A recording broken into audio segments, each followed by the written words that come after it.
ويا مساء الخير حبايبي. اليوم حبايبي رح نعمل طريقة رائعة جدا جدا. هاي الطريقة حبايبي بتشد الجسم، بتشد الجسم بالكامل، بتشد المناطق الحساسة، بتشد الصدر، بتشد الأرداف والذراعين والإيد بالكامل والرجل بالكامل، بتشد البطن والمؤخرة وشد الصدر بشكل فظيع، بتشد البطن بعد الولادة. رائعة جدا جدا هذه الطريقة لشد الجسم بالكامل بالكامل، شد وتبييض رهيب جدا جدا للجسم. إذا حبيتي هاي الطريقة فخليكي معي خطوة بخطوة، ويلا حبايبي نكمل الفيديو. حبايبي أحييكم من قناتي، قناة مملكة الفنون اليدوية، واليوم رح نعمل أروع الوصفات. اليوم عملنا على مملكة الفنون والتجميل هذه الطريقة، هاي الطريقة لمنع ظهور الشعر، طريقة رائعة جدا جدا ومضمونة، بشد الترهلات كمان، وتشد المناطق الحساسة، وتشد تحت الأبط والجسم بالكامل. خطوتين، هاي الخطوة اليوم اللي حنعملها، مع هاي الخطوة راح يشد الجسم عندك 100%، وعلى ضمانتي مسؤولة عن كل كلمة اللي أقولكم إياها. لازم تشوفون الفيديوين، الفيديوين معروضات على قناتي قبل، يعني أنا مسويتهن قبل، بس طلبا من عندي وقالوا لي أقوى وصفتين عندك، وهذه أقوى وصفتين وأنا شخصيا مجربتهن. بالنسبة لشد الصدر، بتسوي صدرك وكأنك بنت لم يسبق لك الزواج إذا استمريتي عليها فترة طويلة.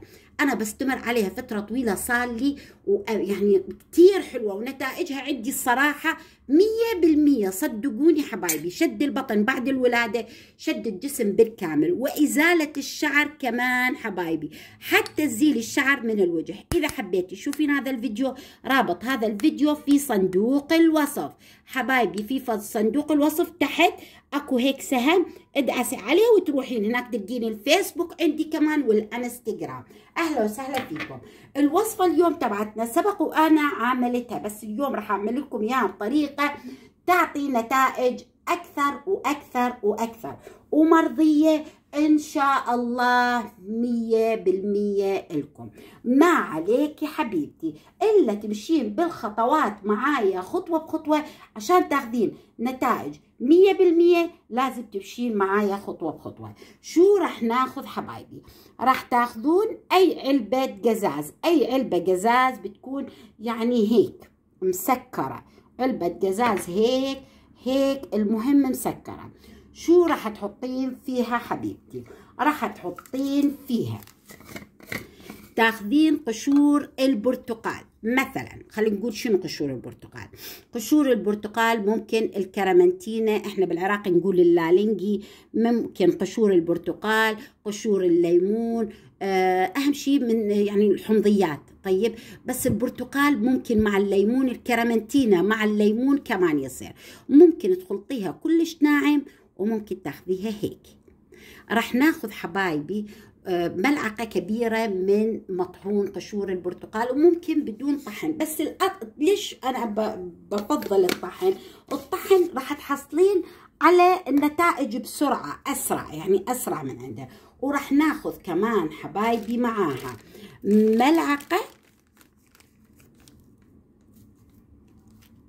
وسط من الشبة، ملعقة كبيرة من حبايبي قشور مطحون قشور البرتقال، ملعقة كبيرة من الشبة. وراح شو بنسوي؟ نخلط الشبة مع قشور البرتقال زي ما انتو شايفين حبايبي، نخلطه كثير كويس. هون حبايبي ممكن نضيف زيت الزيتون او زيت حبايبي، خلينا نقول زيت الزيتون او زيت الصبار او زيت الالوفيرا، او زيت حبايبي اذا بدكم زيت اللوز المر او الحلو. انتي الك حرية الاختيار، انتي الك حرية الاختيار، ممكن تحطين اي شيء انتي حابته.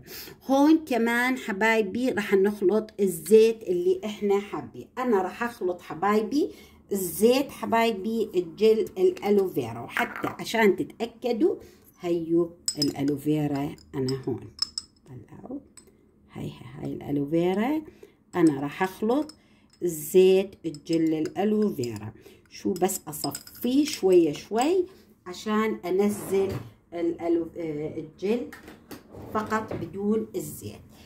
أقول الزيت فقط بدون البقايا. شوفوا هذا كله.